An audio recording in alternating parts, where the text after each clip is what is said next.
Vinny's watch. The West Coast Conference season rolls on through sunny Southern California. The surf is up, and so are the Gonzaga Bulldogs, looking for their 5th consecutive win. It's Gonzaga at Pepperdine. It's next.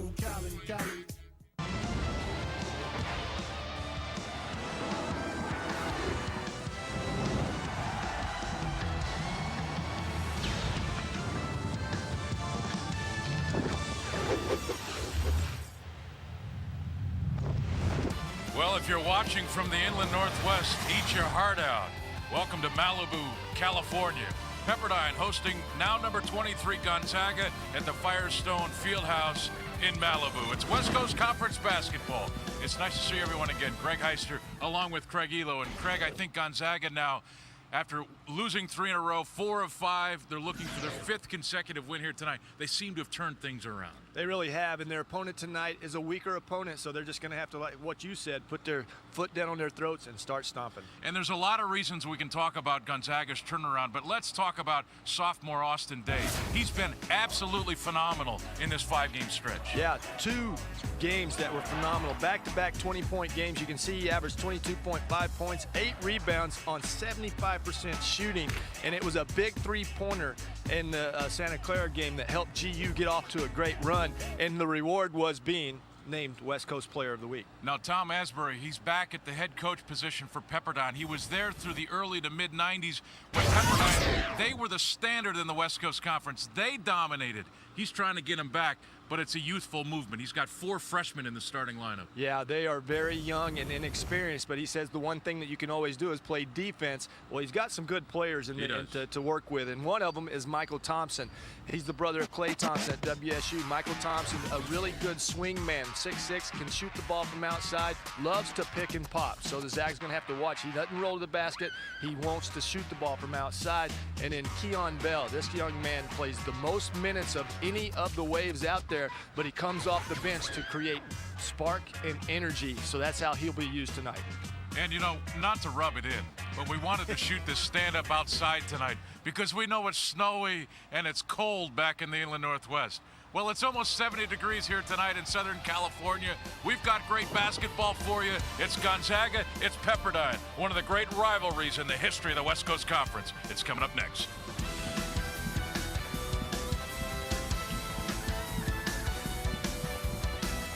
Well, the fans of Pepperdine are ready inside Firestone Fieldhouse for number 23 Gonzaga. 3,000 fans should be filling this arena. We'll have to wait and see if they can sell it out. How many finally show up before we tip off the ball? There's the cheerleaders. Heister and Elo. We're ready for game number 4 in the West Coast Conference schedule now for Gonzaga. As we take a look at the starters, first for Gonzaga, Austin Daye, Matt Bolden, Josh Heitfeld, the center, Stephen Gray, and the reigning West Coast Conference Player of the Year, Jeremy Pargo, at point guard. Mark Few, the head coach. As we take a look at the starting lineup for Pepperdine, Taylor Darby, Michael Thompson, Corbin Moore, Keon Bell, and Ryan Holmes. Michael Thompson, the star on this team right now, leading the way with 11 points a game. The head coach is Tom Asbury.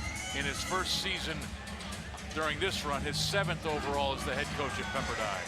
And we are underway in Malibu, California. Glad you're along. This is Bolden with it on the far side, number 15 for Gonzaga. He's been red hot since the start of conference play for the Zags. And now Pargo near side as Daye posting up. And now turns. Spins. Baseline jumper way off. Rebound Bell for Pepperdine. And now he moves it hard. Right into the corner. Gonzaga doing a great job defensively to get back that time, Craig. Yeah, transition defense is going to be very much of a key for them tonight. I think Pepperdine wants to get a lot of easy baskets if they can. Bell, first shot of the game for Pepperdine is off. Rebound Daye, outlet near side to Pargo. Heitfeld goes right to the low block for Gonzaga. Bolden and now Gray, the open 3 for top. In and out. Pargo had it, tipped around, grabbed by Thompson for Pepperdine.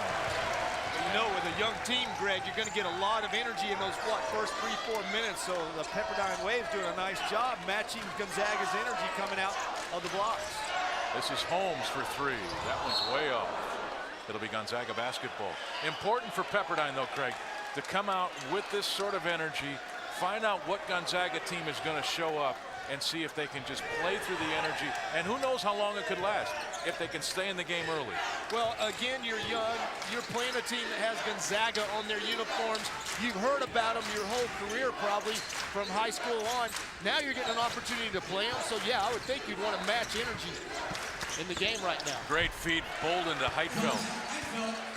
Thought Bolden did a really nice job of catching the ball, using one dribble to get himself to a better passing angle.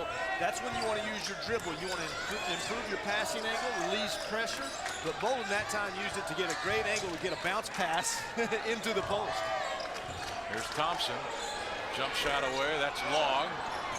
Day had the rebound, picked back by more than Austin Day with his first block of the game. He averages over 2.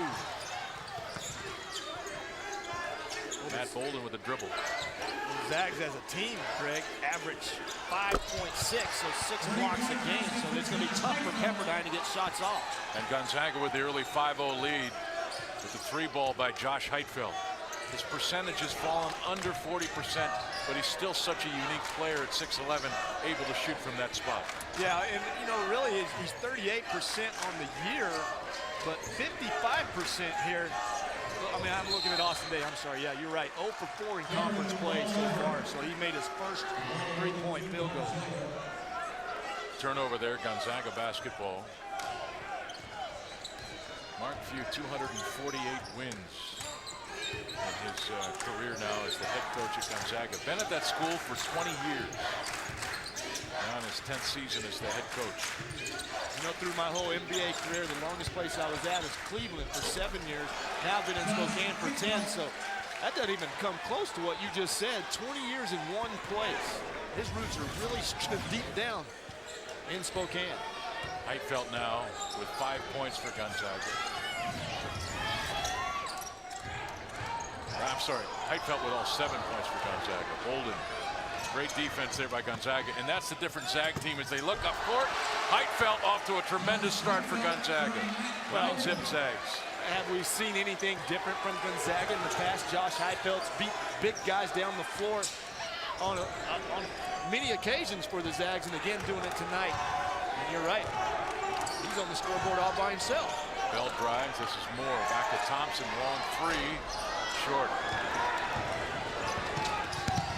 Stephen Gray on the run out, and he'll go to the free throw line. Nope.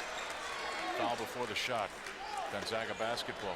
So it's important, Craig, for Pepperdine to weather this early storm by the Zags, if possible. This is a team only averaging 50 points a game since the West Coast Conference season has begun. So they're up against it before this game even started.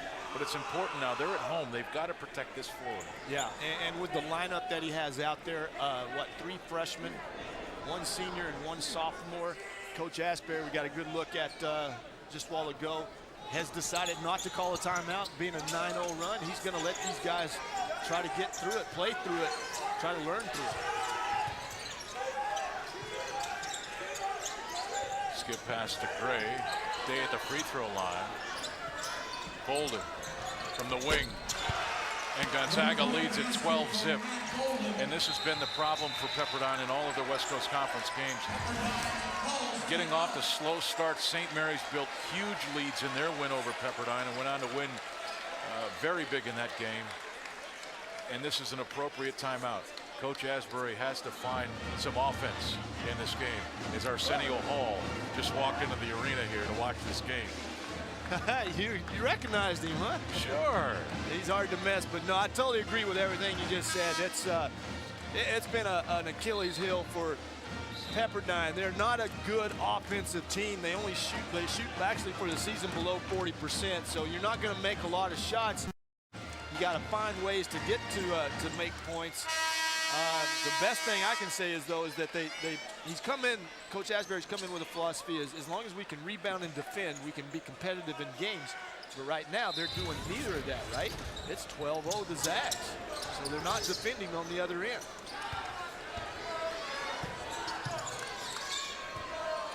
And for those who don't know, Coach Asbury was at Pepperdine for 15 seasons. in the 80s and the 90s. And when he became head coach in 1989, Pepperdine was the team to beat in the West Coast Conference. Near turnover there, and it is indeed a turnover. He made it to the postseason in 5 out of those 6 years as the head coach, 3 NCAA tournament appearances, and was 66 and 18 in league play. But right now it's Gonzaga dominating. They lead at 12-zip.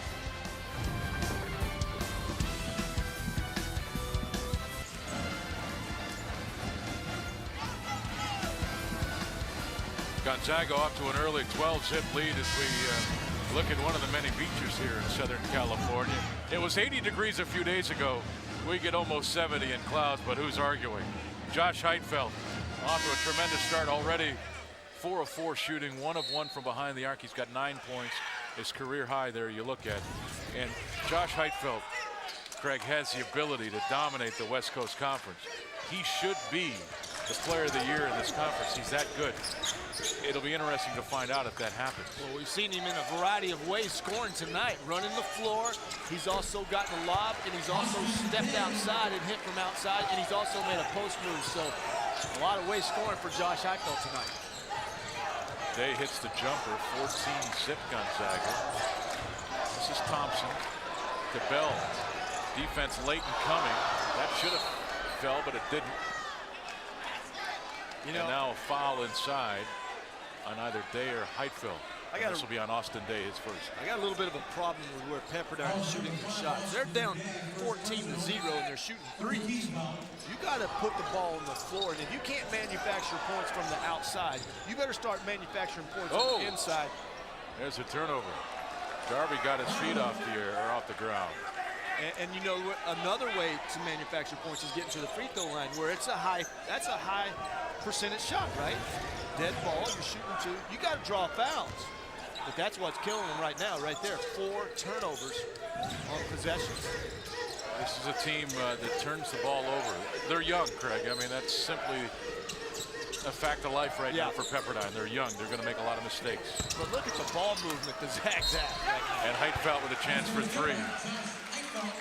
He's got 11 points, and now he goes to the free throw line. Well, welcome to the WCC, Corbin Moore.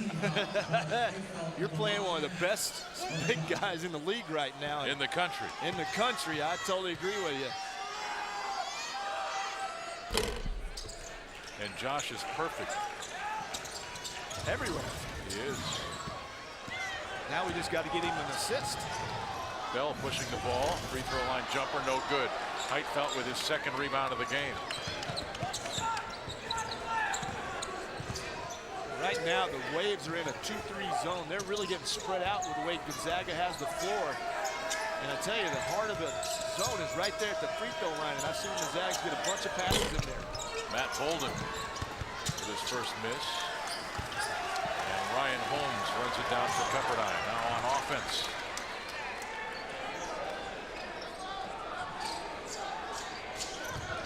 Trying to post up on Heitfeld inside. This is Thompson from the free throw line. And there's the first points of the game for Pepperdine. I thought he did a really nice job cutting to the basketball like a purpose and got the ball and then went up and made a nice shot. Day missing the jump shot there and a foul called on Stephen Grave. I tell you what, these Thompson kids, both Michael here at Pepperdine and Klay Thompson down at Washington State, they're really smooth players. They've got a real good feel of catching the ball and knowing if they can shoot it like you saw Michael catch it and shoot right then, or if they feel the defense, they can put it on the floor. I think both of them possess that, and that's a real tool. You're right, that's a real skill. But they look like such similar players, Craig, are they? Well, they are. They look almost identical. I think Clay's still a little more babier face, but Michael is, I think, the same smoothness. They really glide down the floor very well. And I think Michael, you know, being the oldest, obviously has a little bit more maturity, but I tell you what, that was a good move there. Take the ball towards the basket, be aggressive. And tip back by Moore is good. Of course, Michael Thompson and Klay Thompson, the sons of Michael Thompson, who was the #1 pick overall in the NBA draft back in 1978. Yeah, with Portland, and you know, Michael was a center, a back to the basket player, so it's kind of unusual to have 2 sons that you know, face the basket and can move so well on the floor. Foul called here on number 44, Corbin Moore, his first. Now, there's a third and son. 2 on Pepperdine. There's a third son, too, Trace. So he's going to UCLA on a baseball scholarship. There you go. You leave no stone unturned, Craig Elo. You've turned into such a media guy. Here's Pargo, left hand inside, no good. And now Pepperdine with some momentum here. A couple of straight possessions that were successful, and then the turnover. Pargo up to Brown, lost the handle, and he's blocked, no call. Back come the Waves. This is Hornbuckle into the corner. And now Pepperdine sets up on offense in the half court. Thompson open 3, good! And it's 17-7, a 7-0 run for Pepperdine, 5 for Thompson. Heitfeld right back, and his first miss of the game, but he draws free throws. Well, Corbin Moore is going to have to pick his poison in that 2-3 zone. He's either going to have to play behind Josh Heitfeld or in front of him. He plays from front, then you better have help. And there's a good look at Michael Thompson. You know, that last shot, there was a big shot for him. You're right. This game, basketball is a game of runs. And right now, Pepperdine has a run. You hope that they would build off of that. But what does the Zags do? They go right back to their strength, their bread and butter, and that's Josh Heitfeld down in the post. Moore picks up his second personal foul. That's 3 on Pepperdine. We've got Dane Settle Jr., number 1 into the game for Pepperdine, along with number 45, Andy Shannon now. Gonzaga has Dimitri Goodson, freshman out of Texas, Ira Brown in there. Micah Downs now, the senior out of Kirkland, Washington, into the game for Gonzaga. A lot of substitutions now at 19-7. Settle. This is Shannon. Open jump shot. That's short. Rebound, Micah Downs. Bolden near side for Gonzaga. Lob. Brown. Dunk. That's the best. That is when Ira Brown is at his best. No question. They cleared the rebound, and as soon as they cleared the rebound, he was out and filling the right side of the lane. And when you got players out there like Meach and Bolden that can see the floor, run hard. And now, Dane Settle with his first shot of the game. That was from about 21 or 22 feet. And it's to an 11-point lead now for Gonzaga. Ira Brown posting up on Shannon, deflected away. Ira ran it down, and now Jackson knocks it out of bounds with 19 on the shot clock. Timeout on the floor. Pepperdine's not going to roll over. It was 17-0 to start the game. Now 21-10. Ira Brown with a big highlight. We'll be back from Malibu. Les Schwab Tire Centers, a proud sponsor of Gonzaga Athletics. Les Schwab Tires, where our business is earning your trust. Well, Gonzaga with a 21-10 lead on Pepperdine. Looks bad, but not quite as bad as it was a few moments ago when it was 17-0 Gonzaga. Greg, how has Pepperdine got the offense going? Well, I like what they finally started doing on the offensive end. They got a little more aggressive instead of just settling for the 3 where they are only, what, 2 of 6 right now. They started attacking the basket a little bit more, getting closer. But Michael Thompson's couple of baskets fed off the rest of them. The rest of them fed off that. And next thing you know, they're on a 10-4 run. Gonzaga now with Will Foster into the game, number 45, 7'4". So that's an imposing character for Pepperdine to have to deal with. Day, that's a deep 3 at the buzzer, and he buries it. Well, Austin Day and the Gonzaga bench were the only ones that knew the shot clock was running down, because when he caught the ball, he heard the bench. He looked up, there was 1 second left, and he let go with a long, long three-pointer. Austin now with 5 points, shooting 57% from behind the arc since league started, 37% for the year. So obviously his game has turned around offensively as Jackson misses everything for Pepperdine there. Well, we mentioned in our pregame he was 18 of 24 against San Francisco and Santa Clara last week. So you add that up today, he's still shooting phenomenal. Goodson running the point for Gonzaga. This is Downs. Back to Day, double team. Austin went right around it and draws the personal foul. But you know, the one thing I've noticed about Austin this year, Craig, is that He got off to a slow start this season shooting the ball, and I think it really affected his confidence, almost to the point where you started to see him try to aim free throws in. It got that bad, I think, at one point in time for Austin. And now we're seeing the other side of it, where everything has come back, and now he's in rhythm, and he looks very, very confident shooting. Yeah, no question. And there's his father, Darren Day, former great at UCLA. Yeah, came up the Pacific Coast Highway to come see his son play. And I tell you, Darren is very influential in this young man's life. I think Austin really values what his dad tells him, and he heeds all the advice because he knew that his dad, had quite a career himself. Day now with 7 points, and Gonzaga's lead is to 16. Jonathan Dupree, number 22, into the game for Pepperdine. This is Hornbuckle, number 24. To Jackson. Jackson trying to find some space now. The Hornbuckle drives, kicks to Jackson. And again, this Gonzaga defense just smothering. Pepperdine unable just to find a seam to get a shot away. They're subtle. There's a nice little runner in the lane. He's got 5 for Pepperdine. Yeah, that was probably, about 30 seconds of good defense by the Zags, but a letdown in that last bit. Subtle, though, was a little unsure that he could get that shot off. Dave will go back to the free throw line.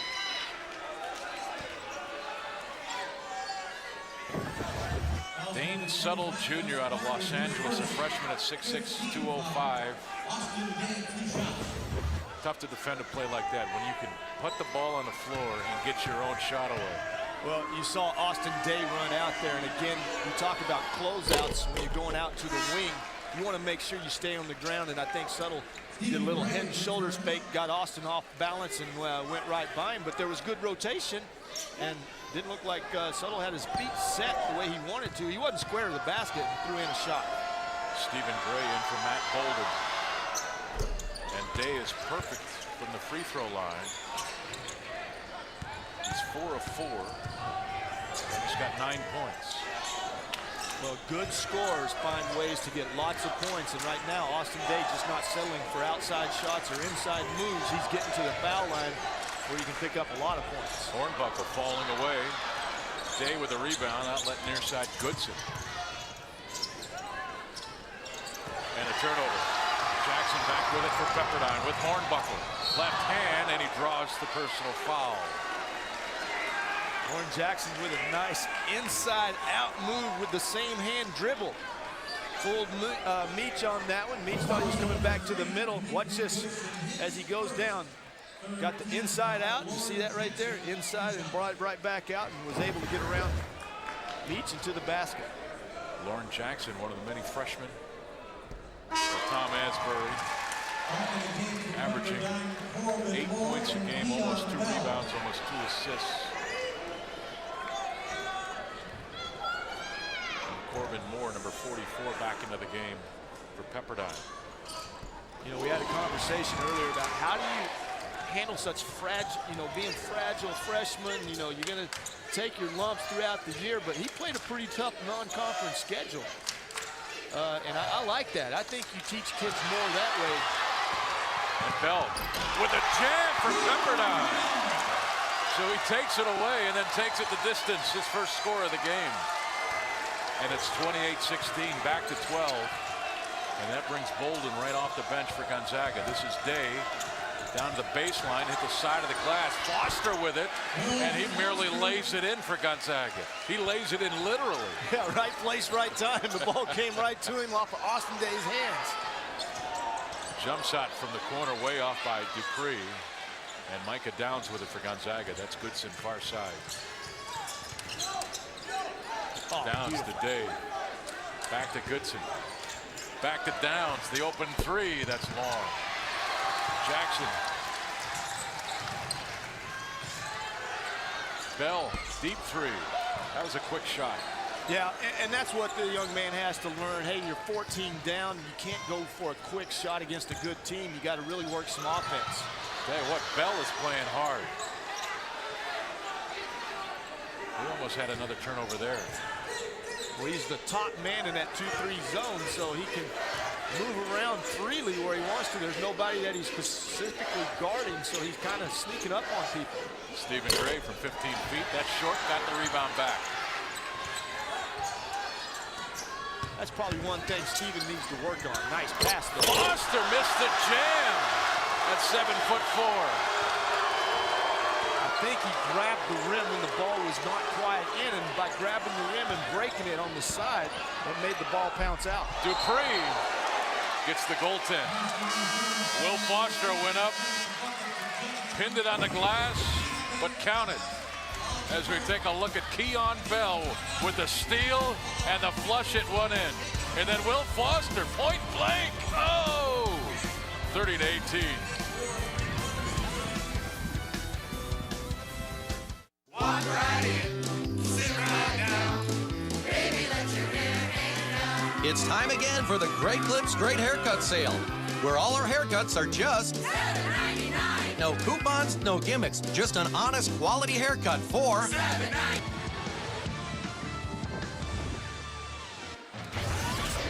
And welcome back to Firestone Fieldhouse on the campus of Pepperdine University in Malibu, California. Number 23 Gonzaga on the road at Pepperdine.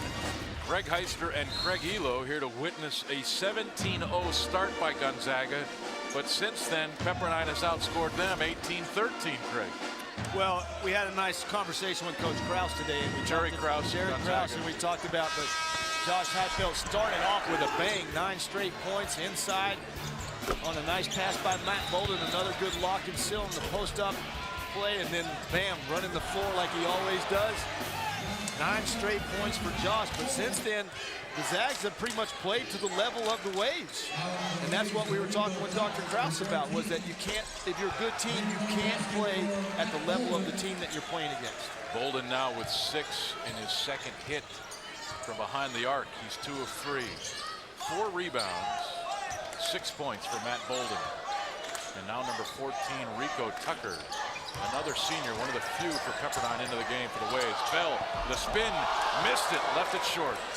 Heitfeld with a rebound for Gonzaga. How about that? Micah Downs overplays him.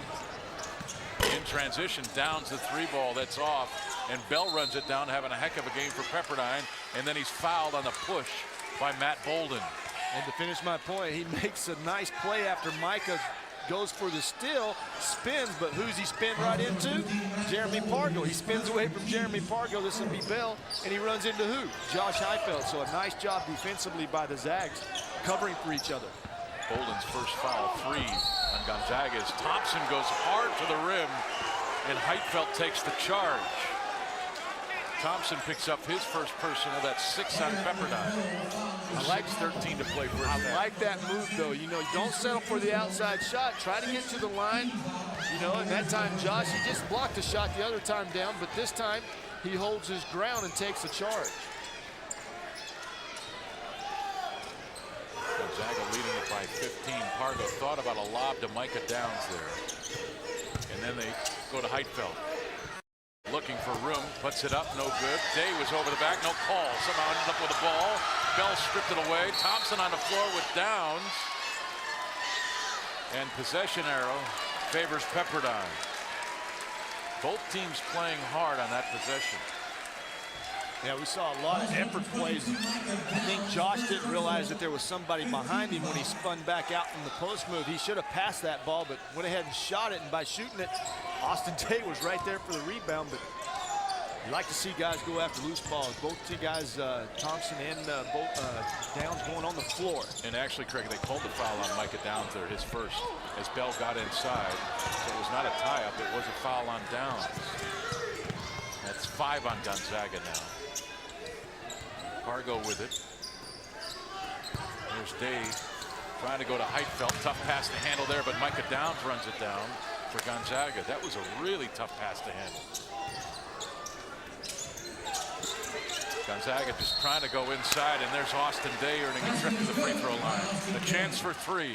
He's got 11 points. Well, there's some good perimeter passing going on by the Zags, and that's the way you break a zone down. You just move the ball from one side of the floor to the other, and then you hold your post to flash, and that's exactly what Austin Day did. Flash right about the free throw line, and sooner or later you're going to break down the zone. Someone's going to get out of position. and then bam, you hit Austin Day and he goes right to the rim. Subtle with that personal foul. That's 7 on Pepperdine. Gonzaga into the bonus. Day looking for his 12th point of the game.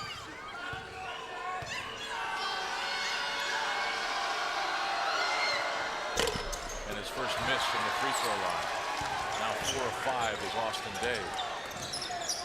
He was an 80% shooter a year ago, or even better. And that number's sloughed off to 70 this year for the free throw line. Holmes inside, slip, lost control. Heitfeld to Pargo. Pargo will try to go to the rim. Wild shot, but he goes to the free throw line. That's Pargo's game there. That's when Jeremy's at his best. Yeah, if he can get to the rim, he's a great finisher. 4:46 to play first half. Pargo yet to score a point in this game. And that's not what he needs to do for Gonzaga's anyway. No, and I think he knows when he has to do that. You're exactly right.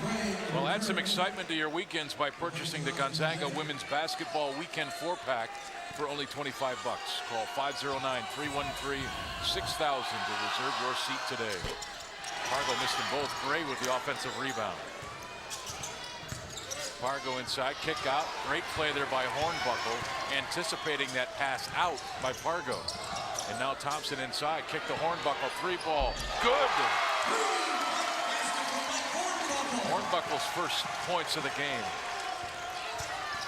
Well, Zag's got to be a little more aggressive on the offensive end, but don't get trapped in the positions where you don't have outlets to make passes. Last time, Jeremy got trapped getting too far into the zone.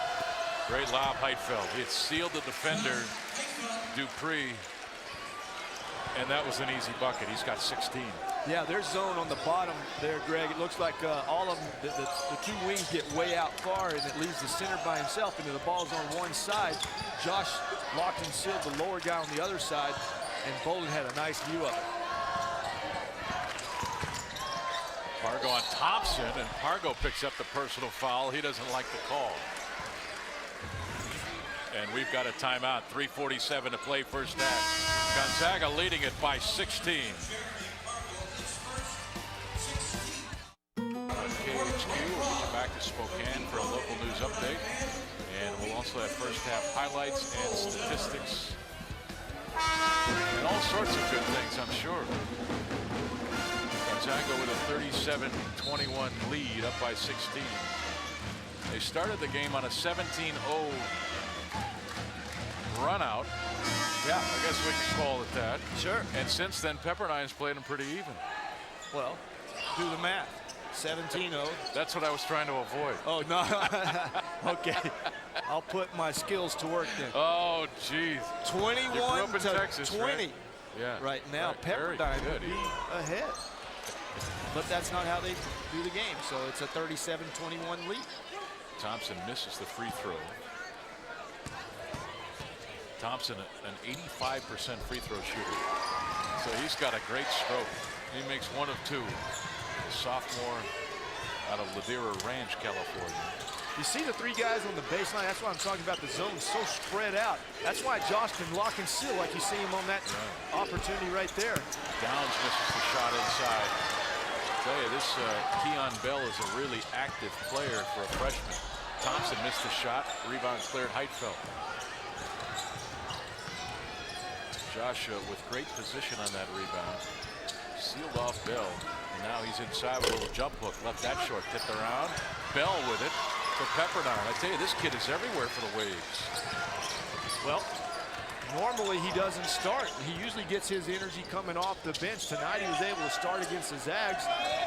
This might be his opportunity to show coach that he is a starter. Yeah, I was just going to say that. This is his chance to show the coach that it was a good decision. Dupree gets the roll for Pepperdine. He's got 4, and it's a 13-point game. Well, this happens more times than not, you know, against a weaker opponent. You almost play to their level. And as much as you can tell your guys not to do it, it seems to always happen. Heitfeld, jump hook with a left hand. That's long. And now Bell with numbers. 3 on 2. Right to the rim. Left hand won't roll in. The save Pargo trying to run it down. I believe that was Heitfeld falling out of bounds and just got to throw it. Tried to throw it to the backcourt to allow one of his players to run it down. I'll go ahead and say it. He looked like Ben Roethlisberger throwing a long bomb to Hines Ward. No, he did. That was the only thing he could do with it. He didn't have any other choice. But I like what his decision was to throw it long, and it looked like Pargo actually had a chance. He was really going hard to catch it. And I believe it was Corbin Moore who kept Pargo from getting to that ball, kind of deflected him away. Well, Pargo was going to run that down. This is Subtle, number 1. Back to Bell. Split Bell drives. And the lay-in. Keon Bell with 4 points. Timeout Gonzaga. The one thing I'm seeing right now for Pepperdine is a really nice future with these guards, Subtle and Bell, and freshmen. They're active, they've got good strokes, and if Bell can play this way every night, bring this kind of energy to both ends of the floor, he's going to be a star in the West Coast Conference. Well, he averages, like you said, 10.9 points, and that was coming off the bench, and tonight playing really well. Look at him split the defenders. Heitfeld just a little lazy on his hedge, did not get up there and show hard enough. And Keon Bell does what you want a point guard to do, is split the defenders. And when he split them, he did a little skip to Malou in there also, a little head and shoulders to go along with it, and got a layup. Keon Bell averaging 10.9 a game, but in West Coast Conference games, he's averaging 13 points a game, highlighted by a 20-point effort against St. Mary's. He's got 4 points tonight. But really, it's his energy that I think is more important than his scoring from what I've seen so far in this game. Well, I think we mentioned him in the pregame talk also and said that he normally is coming off the bench. All 3 conference games has been coming off the bench, and coach probably wanted to use him to have energy to start the game this time because we're seeing a lot of energy from the young man. Pargo falling away. That won't drop. Darby with the rebound to Settle. Nice save there. Pepperdine basketball. Hornbuckle, open 3, short. And this is Gray with it for Gonzaga, far side. Played some point guard in high school. Jump shot on the way. Good. 3-point bomb by Gray, his first points of the game. And Hornbuckle right back. Thompson left hand. It won't fall. Rebound Day, outlet Bolden near side. Well, you got to be careful when you play Gonzaga, though. If you're going to take quick shots, you better make sure you get back because this team will transition into offense pretty quick. And that foul on Bell is second. And that's 9 now on Pepperdine. 14-point game, and Matt Bolden settles in at the free throw line. And Matt Bolden has played really well. His last 4 games, 55% shooting, 4.5 assists a game, and shooting 37% from behind the arc. Yeah, he's had a nice run since that Tennessee game where he was huge in that Tennessee game. Bolden now with 7 points, and the week prior to this last week, Bolden was the player of the week in the West Coast Conference. So back-to-back players from Gonzaga winning the WCC Player of the Week. Bolden and Day, right. So look at this 4-game stretch he's having. 27 of 49 for 55%, 7 of 19 on 3-point range for 36%. Here's a good one, 18 assists. So that's about 4.5 assists a game. And his assist to turnover ratio, a phenomenal 4.5. And he's got 8 points in this game, perfect from the free throw line. Settle tried to come out of there with deflected away, picked up by Moore, no good. Still loose, Bolden was after it, and Settle with it for Pepperdine. Still 10 on the shot clock though, and I'm not sure Pepperdine realizes that. That ball never made it to the rim. No, there were 3 blocks in there. Jackson trying to drive, 3 on the clock, he doesn't realize it. Again, a young team not realizing the shot clock. And that's their turnover. Yeah, that time the ball never, it was close to the rim, but never made it to the rim on 2, maybe 3 good block shots contested by Gonzaga. And when Lauren Jackson got it out front, he had no idea, like you said, when there was 10, less than 10 on it. And for a veteran coach like Tom Asbury, that has to be really frustrating. And then I think he has to remind himself that, wait a minute now, I got a bunch of freshmen out here. I got some inexperience out there, and I'm just going to have to live with that. But you would think that a Lauren Jackson could look up, being a point guard, and just see the clock out of the corner of his eye. Gonzaga playing for the final shot here. Bolden with 4 seconds. Downs, this is a deep three, and he bangs that in, and there's the buzzer. Bolden's first points of the game come with less than a second to play. Well, that's a great play, Greg. A great termination play by Gonzaga. Using the high screen of Austin Day. You got to stay with Austin Day. Matt Bolden can turn the corner and go as far as he can. If Micah Downs' man comes and help, what does Matt Bolden do? Kick it right out to the shooter, and that's Micah Downs, and he just nailed a long three. Great first half by the Gonzaga bigs. Heitfeld with 16, Austin Day with 11. It's halftime in Malibu. Gonzaga, Pepperdine. We'll be right back with more.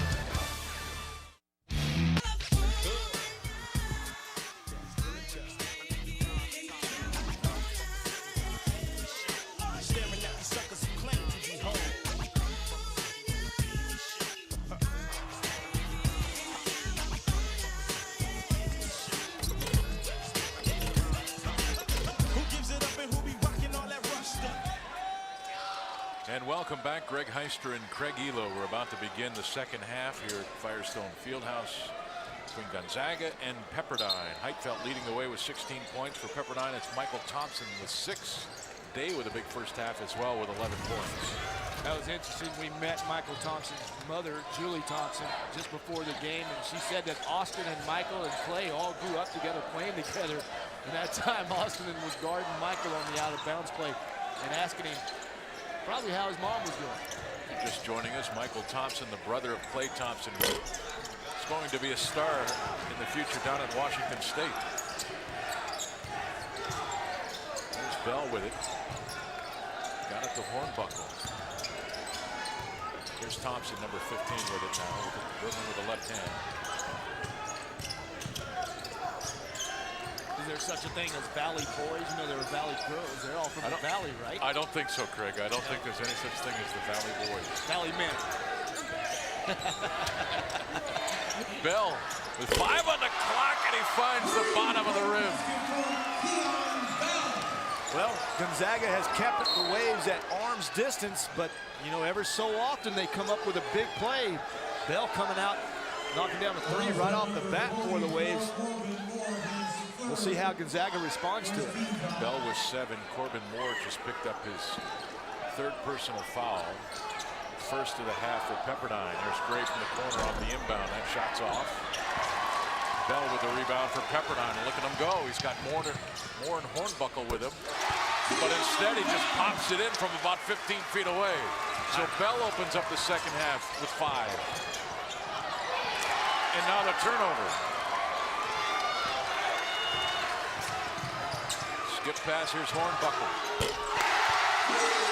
Pepperdine opening up with a run here. They've scored 8 points. And it's 2-11. 45-34 in Malibu when we come back. People who have been diagnosed with mesothelioma have many questions. 45-34. Pepperdine opening up the second half in grand fashion. How have they done it, Craig? Well, Bell taking it upon himself to make some shots. I thought this was an excellent play. Pargo was in front of him. He didn't force it. He got to the free throw line, and then he found an open Hornbuckle on the opposite side of the defense. Zags did not know where he was. And just like that, 3 shots, 8 points. Cuts into the Zags lead. They only lead by 11, 45-34. Gonzaga yet to score a point here in the second half. Pargo with it. Well, in 3 possessions, I want to say they've only gotten 1 shot from Stephen Gray on the baseline. Great catch and finish by Heitfeld. Well, that's how you use a timeout. Mark Few wasn't liking the way things were going. Offensively, they got a couple of turnovers. They only got 1 good shot from Stephen Gray, uncontested in the corner. The timeout, you settle your guys down. You say, look, we're going to run some offense. We're not going to shoot, you know, quick shots. And then once we make shots, we're going to put some pressure on them. Heitfeld converts a 3-point play. That foul prior was on Taylor Darby. This foul is on Pargo, his second. And that's the first foul against Gonzaga this half. Pepperdine with 2. Thompson. Got it to number 32, Taylor Darby. One of 8 freshmen right now in this lineup. For head coach Tom Asbury. Hornbuckle, a senior, working on Fargo. Too much dribble. Down it to Bell. Bell has been scorching hot to start the second half. Day with the second block of the game. Outlet Bolden. He's got Day. Bolden tried to take it himself. Hornbuckle called for the personal foul. Free throws coming. Matt Bolden's got to read what the defender does, and if he keeps backing off, you got to keep going further. I know you probably saw Austin Day on the other side, but I think Hornbuckle felt Austin Day over there too, so he kept backing off of Matt Bolden. I think Bolden did a nice job of reading that and getting to the line and drawing the contact. Bolden with 8 points and 7 assists. And his first miss from the free throw line, now 2 of 3. But he drops in the second. He's 3 of 4. And again, the Zags, after a made basket, go right to their trap. And Pepperdine with a nice effort here.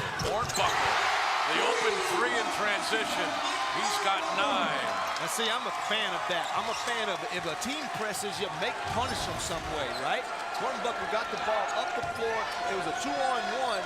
I know it was a long and not a high percentage shot, but Hornbuckle's a pretty good shooter from out there. Took a shot. If you make it, it's a great energy play. And Stephen Gray answers at the other end. He's got 6 points. This is Darby back to Hornbuckle, who's got 3 makes from behind the arc in this game. He's got just 11 makes on the entire season. Bell inside, lay-in, missed it too hard. And we have a whistle inside, foul coming, or free throws coming. Well, I see 3 seniors on this team. Mike Hornbuckle is one of them. He's fortunate because Asbury has decided, hey, I got to go young. I got to rebuild this program. The only way to do that is to bring in 7 freshmen and 2 junior college players to do that. Usually seniors get overlooked and put to the side. But tonight, Hornbuckle getting his chance to shine. Bell now with 10 points, 6 in this half. That foul on Austin Day, he now has 2. It's 2 on Gonzaga. Misses the second free throw. This is Dimitri Goodson, a freshman for the Zags into the game over 3. Bolden with it.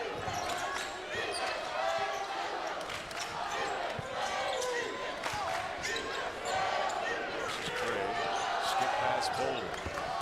Trying to go inside more with the defense. I'm not sure that play was there unless you threw it for the rim. No, it was successful one time in the first half where Heidfeld was able to lock and Bolden got in the pass. That time might have forced the issue on that one. And Moore actually throw it over the defense. You got to throw it over, yeah. And Moore was kind of standing there and got a hand on it. You're exactly right. There's a break down. 15-footer, no good. Thompson with the rebound for Pepperdine. Down by 14. Keep in mind, Pepperdine opened this game down 17-0. So they've outscored Gonzaga by 3 to this point. And Greg coming off a horrible loss to St. Mary's, 96-46. No foul there on the block. Ball out of bounds. Some confusion here. And I believe they're booing, but isn't it Pepperdine basketball? Unless they're booing because there was no foul call. Hey, I'll take the ball anytime. I don't care if there's a foul call, then that's great. But if the ball goes out of bounds and there's a question and they give you the ball, well, you should be cheering for that. And they're over to adjust the shot clock, I believe, because it reset at 35. There we go. Now it's down to 11. And of course, that shot did not get to the rim. So 11 on the shot clock for Pepperdine. They were not good at this in the first half on that one play. Let's see if they realize it here. Well, because they had to reset it and the officials were showing them, then yeah, I think they knew that the shot clock was running down. And Bell missed that. That shot may have been deflected off the release from his hand. Pepperdine trying to clog up the middle here with a high-low game. Great catch by Heidfeld. Tried to finish, and it comes out. That was a heck of a catch by Heidfeld. Thompson now to the baseline, little runner, and it drops. And it's a 12-point game. Thompson now with 8. The Zags just have to continue to do what they're doing, kind of picking apart the zone, finding the holes in the seams. I mean, that last play was awesome. I don't think Josh knew how far under the basket he was when he had to catch that. Bolden trying to go to Heitfeld.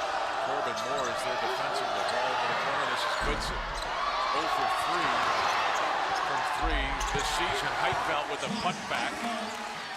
And that quiets the crowd. Heitfeld now with 21. Did you see the English on that ball? He had to actually spin that to get it off the backboard because there were 2 waves hanging on it. Shot away, no good. Day tipped it away. But look who it is. Bell with the loose ball. Darby trying to convert with the reverse, no good. Goodson with it for Gonzaga. They tried to tie him up.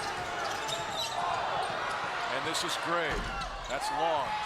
Bell with the rebound, lost it out of bounds. And what a game we've got with 14:36 to play, if you can say that about a 14-point game. Well, we're seeing some great efforts and great plays by the Waves. And then here's Josh Heitfeld getting a putback in. Zags up by 14. Has to be happy with the way his team has played since then. Well, again, they are not giving up, and they're doing some good things on the end. They're going to the right people. Bell and Thompson are your 2 guys that can score. One. Oh, off the inbound from Bolden. Micah Downs. Well, you got your 2 guys in there, Josh Heitfeld and Micah Downs, that can play above the rim, right?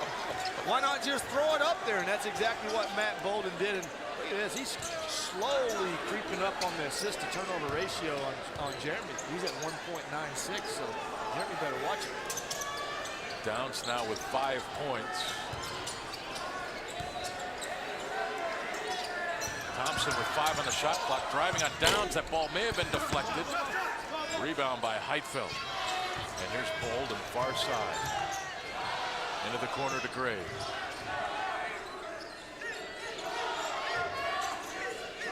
Goodson back to Gray. Heitfeld wanting it inside. Kind of had position on Corbin Moore there.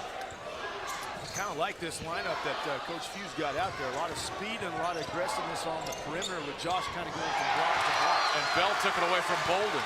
This will be a lay-in for Pepperdine.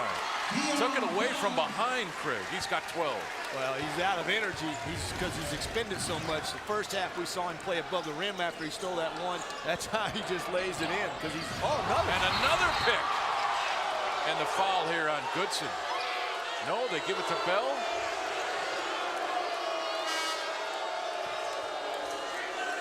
You know, at Bell with his 2nd personal foul. At 6'3", you kind of just take it for granted. But look at the length on the young man.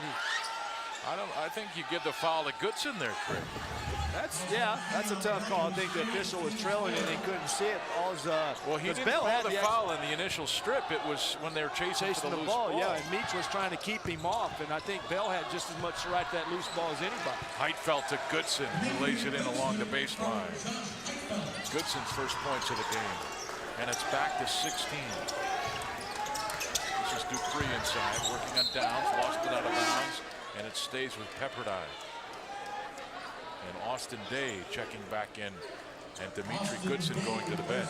It's got to be discouraging for the Waves, though. Every time they feel like they're making a move or anything on the Zags, they look back up at the scoreboard, and it's what, 16 again. They just can't get it under 10. I think if you can get it under 10, then it's a whole different ball game, but they haven't. I think the closest they got was 12 probably, right? No, it was 11 at one point. 45-34, yeah. It was 11 at one point, and I think you're right about getting it under 10 because that'll put a whole different level of pressure on Gonzaga if they can get it to single digits. Yeah. But right now, back to 16 is Hornbuckle, fires the 3. That one's long, but he runs down the long rebound. Well, with long shots, it's pretty simple. It comes long rebounds. And here's Bell. That shot's off. Heitfeld tipped it around. And a foul called here on Pepperdine. One of the best drills when I'm at GU's practices that I love to watch is a rebounding drill where they just go and block somebody out. And that time, Matt Bolden didn't just watch the shot and go after the rebound. He went and blocked somebody out, specifically Dupree, and was able to get the foul call, keeping Dupree away from the rebound. Dupree's first foul. That's 5 on Pepperdine this half. Here's Heitfeld. Left that short, tipped back by Day, and he draws the personal foul. No, they're going to call this offensive foul. This is on Gonzaga, and this is on Micah Downs, number 22. They didn't have a really good view from what Micah was doing, but offensively, when you see the shot go up, you want to go to the baseline and then come back out, and I think that's what Micah was trying to do, but he might have got a little too aggressive. That's 2 now on Downs. 2 on Gonzaga, 12:15 to play.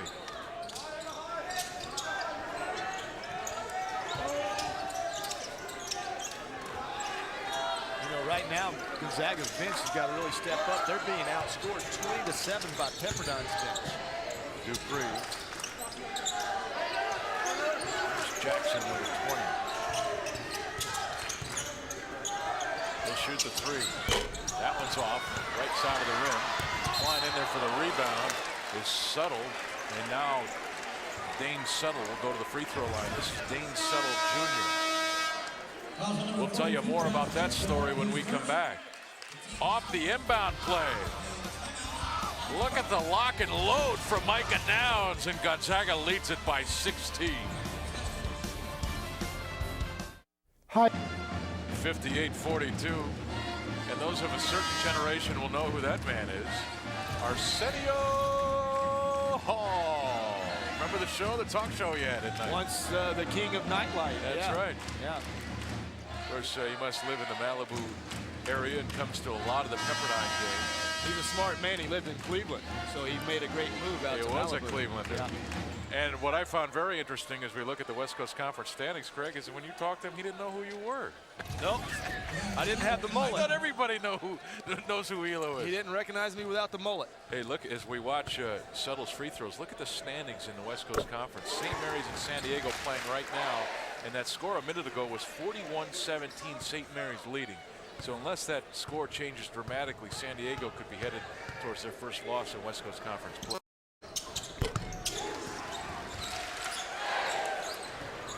Well, we didn't get a chance to tell the story, but Dane Settle at the free throw line there. His father, Dane Settle Sr., the all-time leading scorer here at Pepperdine with over 1,700 points.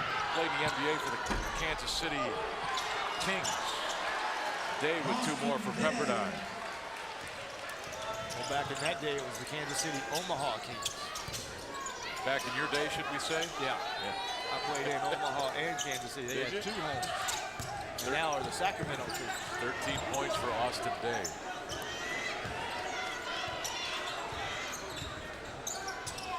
So do we assume they moved to Sacramento then? Yes. There's Jackson into the corner. This is Settle with 8 on the shot clock. Driving. Finger roll.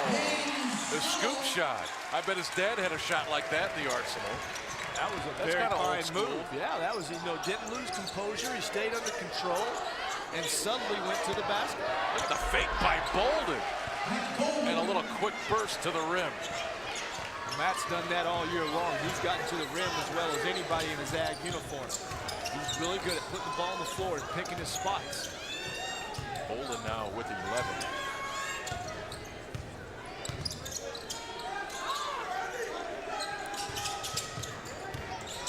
Pepperdine credit being very deliberate, trying to run some offense and find an easy shot. Dupree then throws up a wild one as I say that. Bolden with the rebound. Gonzaga with the numbers. Here's the lob and a lay-in by Micah Downs.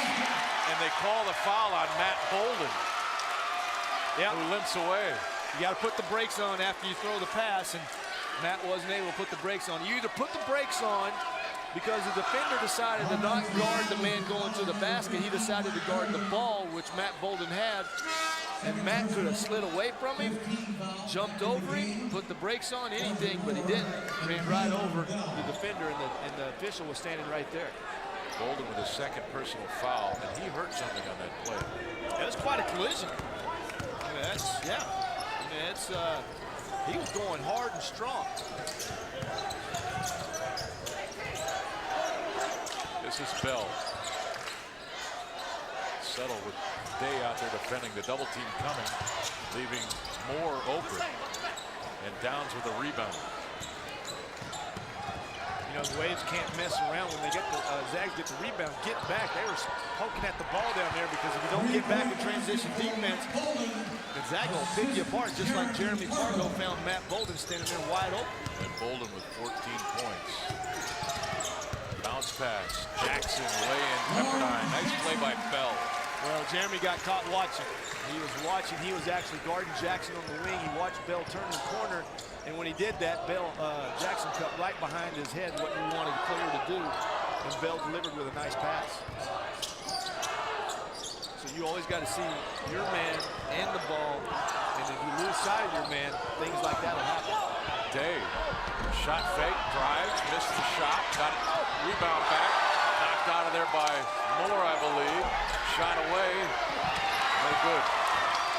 And now Bell with a run out. Thompson, Pargo, both players to the floor hard. And a foul called here on Jeremy Pargo. Great play by both players. I like the offense and Michael Thompson going strong. He catches it. Jeremy makes the passer give the ball up and then does exactly what he's supposed to, run back and try to defend the basket. A lot of times, you know, you can usually quit when the passer makes it and give up the layup, but Jeremy did not concede the layup at all. And he went back there and challenged Thompson. There was nothing malicious or flagrant about that at all. Two guys, Michael Thompson going strong to the basket and Jeremy trying to take it away from him. Pargo with his second foul goes to the bench. It's amazed me over these 4 years to watch Jeremy Pargo and how many times I've seen him go to the floor like that and just pop right up, not even wincing. Heitfeld with a lay-in. When you get the zone that far spread out, with 3 guys on the baseline and 2 guys up top, the heart of it is right where you saw Austin Day catch that, right below the free throw line. Then it's one guy to beat back there, and he made the right decision throwing it to Josh Heitfeld. Offensive foul called here. Heitfeld taking the charge now with 22 points, which is a season high. He scored 21 earlier this year against Washington State. He has 22 here tonight. His career high is 27 points. He may be in line for another career high. Bell now with 4 personal fouls for Pepperdine. I believe our graphic said that. What, 27 points and 22 rebounds against Pepperdine? Big game. Big game, huge game. He's got a little bit to go on his rebounds, but he can get there in points. Great catch again by Heitfeld. And somehow he got that shot away. Goodson with the offensive rebound and won't go. And Bell out of there for Pepperdine, and Goodson strips it away from behind. He didn't read the scout report about Meach, did he? No. Meach can flat out run. Bell, you better know he's behind you. 7:59 to play, 67-49.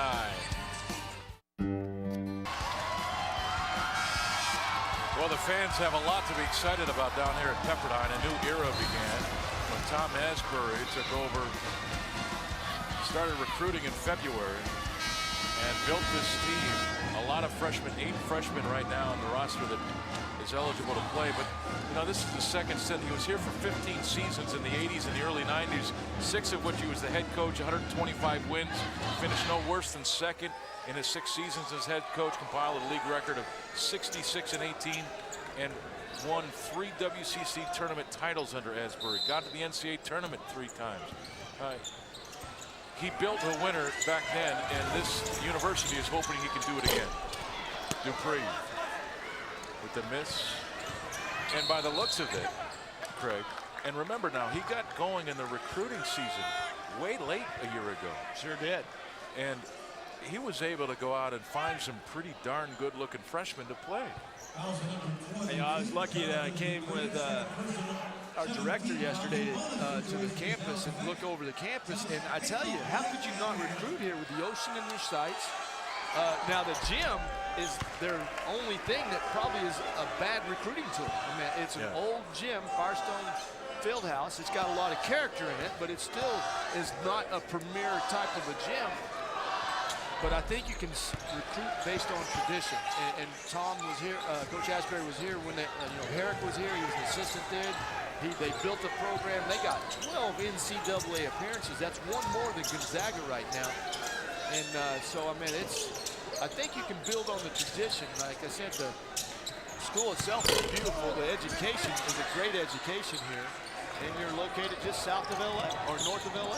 There are plans to build a new arena which would help this program a lot.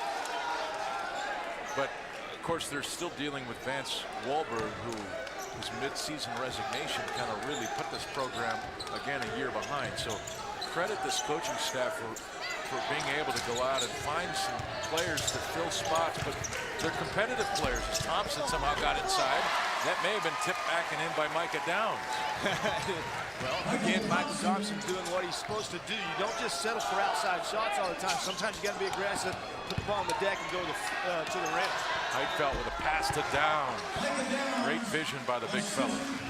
And it's a 20-point game. 7 now for Downs. Well, if your post guy catches it and he turns baseline, you better get down on the baseline on the opposite side so you're in his vision. That's exactly what Micah Downs did. And I like what else he did. He got into that 15-foot range instead of that 19, 20-foot range. Dupree. Again, that was deflected by Day. He's done that at least 3 times this game. Yeah, people don't know how long his arms are. Day going hard to the rim, and now he'll saunter to the free throw line. And there's his father, Darren Day, watching his son. That's a pretty bad foul on Dupree. He could have just knocked his arm. He actually grabbed Austin and threw him off balance. And I thought it was the contact underneath that was more severe, but it was actually Dupree grabbing Austin's arm. Austin a rebound away from a double-double. Of course, grew up in Irvine, California. Could have gone anywhere he wanted to in the country. Chose Gonzaga, turned down UCLA, USC, left Los Angeles, and came to Gonzaga. So these are always big games for this young man to come home, in essence, and play in front of, I'm sure, a lot of family and friends. Yeah, and I've had a discussion with him before. As you know, I kind of asked him, like, why did you choose Gonzaga? And he said, I could have gone, like you said, to UCLA and followed my dad's footsteps, but it was a place where my dad said, hey, why don't you go make your mark in your own place? And what better place to do that at a fine school like Gonzaga? And there's another block by Day. Thompson tried to reverse, and Day was there from behind. I think it was a couple of weeks ago we told him that he moved up on the block shot list. He's trying to take over first place all in one season. Day from the corner, that's way off. He doesn't do that often. Austin Day's a very fine shooter. Settle driving on Brown, throws up a crazy shot in the rim, no good. Put back is good though by Taylor Darby. His first points of the game. Well, we're at the point of the game now. If there's no blood, no foul, man, under the 5-minute mark in a 19-point lead, you better make sure you go up strong.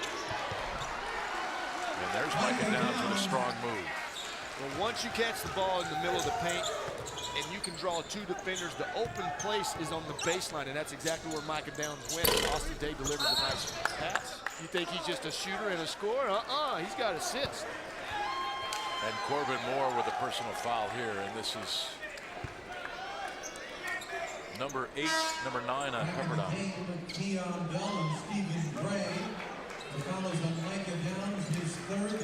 Actually, they called a foul on Micah Downs. So Darby's at the free throw line. Well, Downs with his 3rd foul. What have we bragged on the Zags for all year long there? Field goal defense percentage, right? Right. Well, they're at 6th in the nation right now at 36.8. Right now in the WCC, we've seen them hold Portland to 32. The rest of the team, San Francisco and Santa Clara, right around 35. And tonight, guess what? Pepperdine's only shooting 34.6, so they're right on target. Actually, we can even update those numbers further, Craig. They're at 32.3%. They've missed a few shots in the last few times. Yeah. Darby with 3 points, but 9 rebounds. And here's another great one. Points per possession. Their goal for the season was 0.9 on every possession. I tell you what, Coach Krause informed us today that in the WCC, they are playing at 0.7. Okay, that's pretty impressive. There's the defense. Scoring margins plus 17, and that's basically upset 20 right now. field goal percentage, they're way below that. They're first in the league at 37%, but Pepperdine shooting 32, like you just said. Impressive is the steals, 7.3, and the blocks, 5.0. Both of those are second in the league, but I tell you what, those are high numbers for a team that can convert those steals and blocks. We talked with Austin when he blocks a shot, he wants to keep it in play so his team has a chance to score, and that's exactly what steals and blocks do for you. Pepperdine has taken 62 shots in this game. Gonzaga with 55.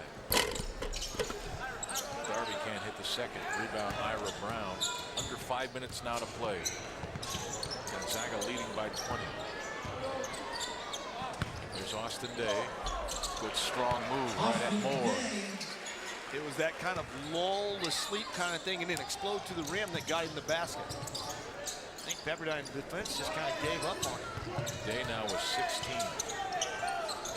Well, he's had back-to-back games of 20, 25 career high against San Francisco the other night, 20 against Santa Clara. So he's got about 4 minutes, well, I'd say about 2 minutes to get those other 4 points to get another 20-point game. Goodson picks up the personal foul, his second. And Keon Bell averaging 13 points a game in conference play with 12. And he can hit that average right here with this free throw. You know, I was noticing, I'm a true guy, student of the game, right? I was noticing that the Zags, their numbers don't have the red line through it anymore on their uniforms like we've seen in the past. NCAA passed a rule, you can't have a line in your uniform. It has to be a solid number. I was asking Tommy Lloyd about that the other day, and that's exactly what he told me. The NCAA said no. You mean they had a white border around it that separated? No, the red line went right through, like the 3 on Goodson, went right through it, yeah. Darby with a left-hand lay-in. Back to a 19-point game. Darby with 5. It's like what they had Gonzaga. See the line through Gonzaga? Yeah. The numbers used to have that, but the NCAA said no. Oh, lob to Brown, and somehow the ball falls through. Oh, another top 10 play. Brown with 4 points. But that was kind of an excuse me play there. Hornbuckle for 3. You know, sometimes you don't have to be impressive, do you? It would have been impressive, but Ira actually put his head down because the defender knocked his legs and he was just trying to save himself. And somehow the ball still fell through.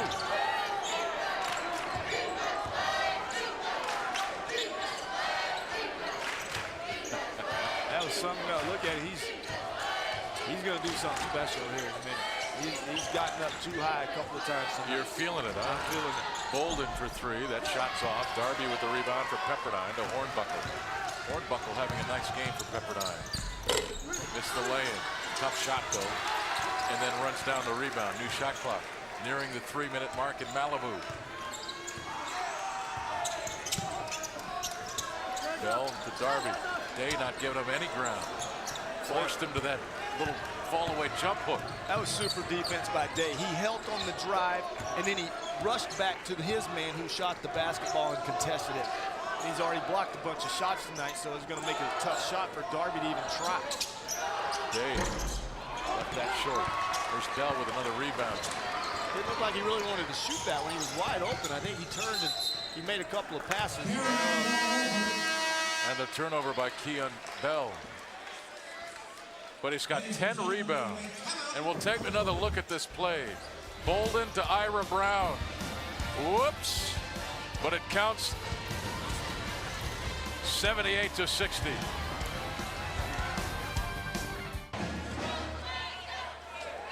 And welcome back. Gonzaga leading at 78-60.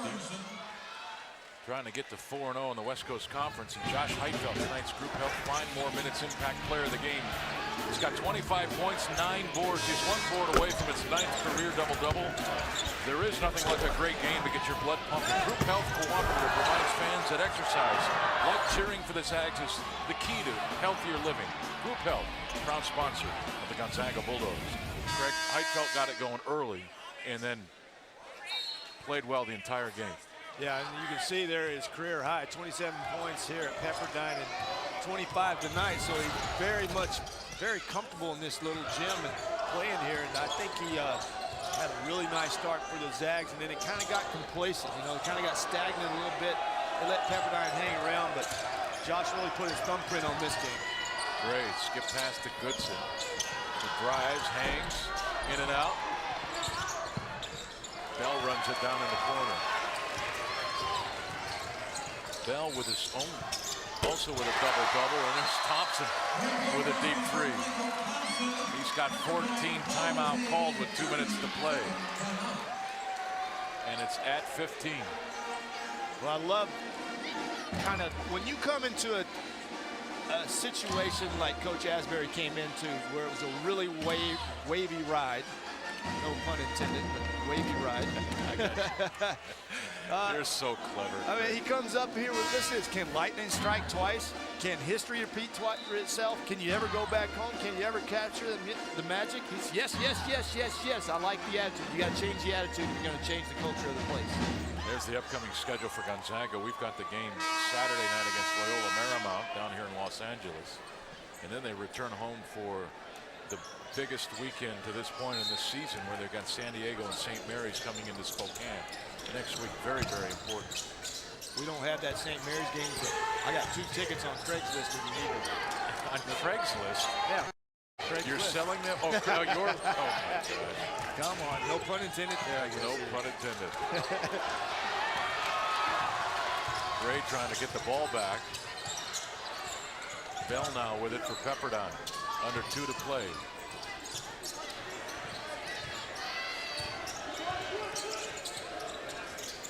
is Hornbuckle.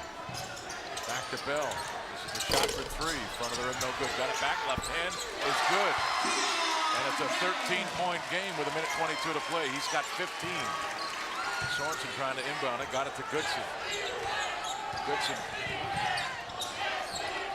As Will Foster's in there playing the post for Gonzaga along with Ira Brown, as the fans are starting to chant, "Yes, we can," reminding head coach Tom Asbury that they kind of like the slogan. It is. It's a great slogan. And, you know, he said it's going to be a fun ride to watch these young kids mature, watch them learn how to win, watch them catapult to the top of the WCC. And if you can go through your lumps and bruises like they're going to have this season, and the student body supporting them. Goodson with a chance for 3 here as we look at St. Mary's with 50 seconds left in that game, leading 63-42. So at St. Mary's, it's going to stay unbeaten. Bill Greer and San Diego will pick up their first loss. But you know, you have to really give Pepperdine some credit here, Craig. They're coming off a 96-46 loss to St. Mary's. Now that game was on the road, granted, but that is a 50-point loss in their last game. They return home to play number 23 Gonzaga, and right now they're down by just 16. And that's, to me, that's saying we're making some strides. There's progress in it, and you never want to go backwards. You always want to go forward, and it's very easy to go backwards when you lose by 50 points. And Bell now with 17 points and 12 rebounds. Look at Marcus Haynes. Oh, that was Stephen Gray out there with that dribbling exhibition. That's pretty fancy. But you did say he was a point guard in high school.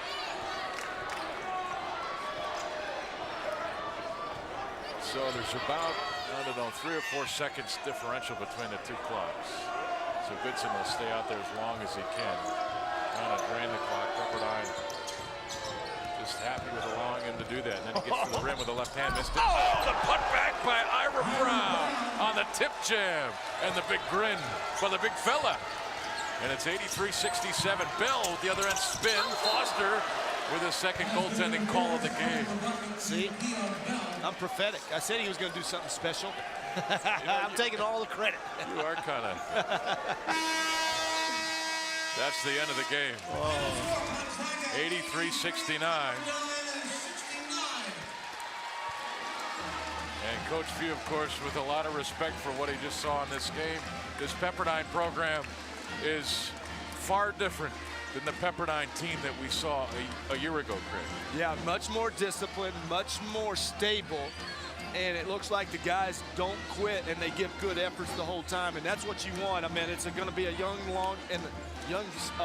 team with a long season and take a lot of lumps, But I tell you what I saw tonight was very impressive. They did not back down from the number 23 team in the country. And it wasn't just effort. He's got some talent. We're going to take a timeout. We'll come right back with more from Pepperdine. It's great to be. Well, 83-69 the final. Gonzaga posts the win in the West Coast Conference. They go to 4-0. They are tied now with St. Mary's, which really sets up next week's game when both St. Mary's and San Diego will make their trip to Spokane, and those are two great games upcoming in the West Coast Conference. Led by Josh Heitfeldt's 25 points and 9 rebounds, Gonzaga earning that 4th win in West Coast Conference play. They now have 5 consecutive wins. The hangover from that 3-game losing skid in 4 of 5 seems to be well in the rearview mirror now as they look for these games that are upcoming. They've got Loyola Marymount now on Saturday night, a game you can watch right here.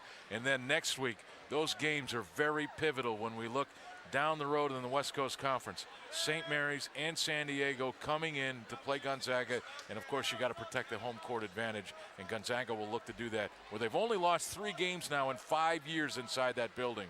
Let's go down to Craig Elo now. He's standing by with Josh Heitfeldt. I got Josh Heitfeldt, the player of the game. And Josh, what is it about the Waves? You like them? I mean, 27 is your career high, 25 tonight. You play very well against these guys. Yeah, I don't know if it's the style they play or if it's the gym or whatever, but we've had a couple good games down here, and I think it's just a good place to play. Now tell me what your start to the game was just awesome. 9 straight points. You did it on a plethora of shots, inside, outside. You got really comfortable in the situation. Were the team looking for you, or was it expected? It's just one of those things, that comes, it could be every game, it could be, 1 game out of every 10. And I think the guys did a great job of seeing the court tonight, and got me the ball when I needed it, and I think we did a great job on offense. Okay, I'm going to throw you off key here now. Tell me what you thought of this young Pepperdine team. They did not back down from y'all after y'all got a 17-0 run. They pretty much played you even. Were you impressed with them? Yeah, I think they can do some damage in the upcoming years. A lot of their kids are sophomores and freshmen. I think they have a lot of potential. I do too. Well, you heard it from the man right there, Josh Heitfeldt. Greg, we're back to you now. Thank you, Craig, and thank you, Josh. And boy, what is it about Pepperdine and Josh Heitfeldt? 27 points, 22 rebounds, both career highs a year ago, and now this year 25 points and 9 rebounds. Let's just face it, he must love the sunshine of Southern California and Malibu and coming to this campus. It is something special, and there's great tradition here. And like I said earlier in the game, Pepperdine-Gonzaga may be the best rivalry game in the history of the West Coast Conference. And Pepperdine may be down a little bit right now, but as you can see and as you witness in this game, it looks like things are starting to grow again here in this program, and who knows what the future will look like as we look to future games between Gonzaga and Pepperdine, and frankly, that's pretty exciting.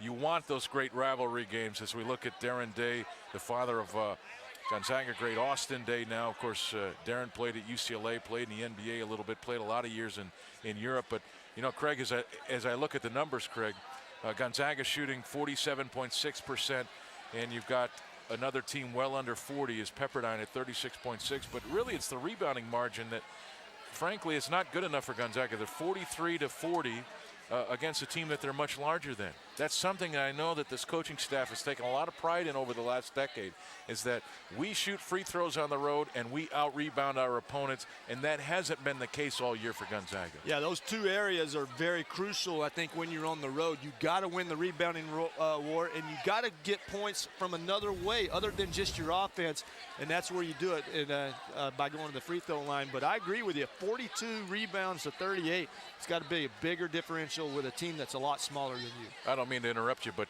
a heck of a choice on a shirt today. I'm telling you, smart people dress alike, don't they? Well, I don't know about that, but it was just a heck of a choice on your part. Yeah, we do. Twins. Yeah. Oh, no. Separated at birth. Don't say that. Okay. Loyola Marymount on Saturday now. This road swing continues for Gonzaga. They're first in West Coast Conference play. Loyola Marymount, another program that's down right now and trying to get back to where they've been in the past. What do we see Saturday night? Well, I think it's going to be a much tougher game because Loyola, like you just mentioned, the situation that they're in, they don't have the talent that this young Pepperdine team does. And I think you're going to see a much tougher game for Gonzaga to stay above the level of play of Loyola, and it's going to be a lot harder for them to do that against that team. They got off to a 17-0 start in this game, and then Pepperdine almost played them even from there on out. I know the coaching staff will focus on that. They are not going to want to see that same scenario on Saturday night. If we get out to a 17-0 start, we better finish playing just as well. I totally agree with you, and I believe that's what they will dwell on this game. But again, I was just like Josh, asking Josh, what do you feel about this Pepperdine team? And he said they're young and very good. So, you know, a lot of credit and kudos to them for not quitting when it was 17-0. It's another Gonzaga win. They're now 4-0 in the West Coast Conference. Loyola Marymount on Saturday night, and then the big week showdown next week against St. Mary's and San Diego. The season is lining out just the way it's supposed to, ladies and gentlemen. Gonzaga and St. Mary's, as long as they get by LMU. We'll have the game for you Saturday night. He's Elo. I'm Heister for our crew in Los Angeles. Good night from Malibu. We'll see you soon. They say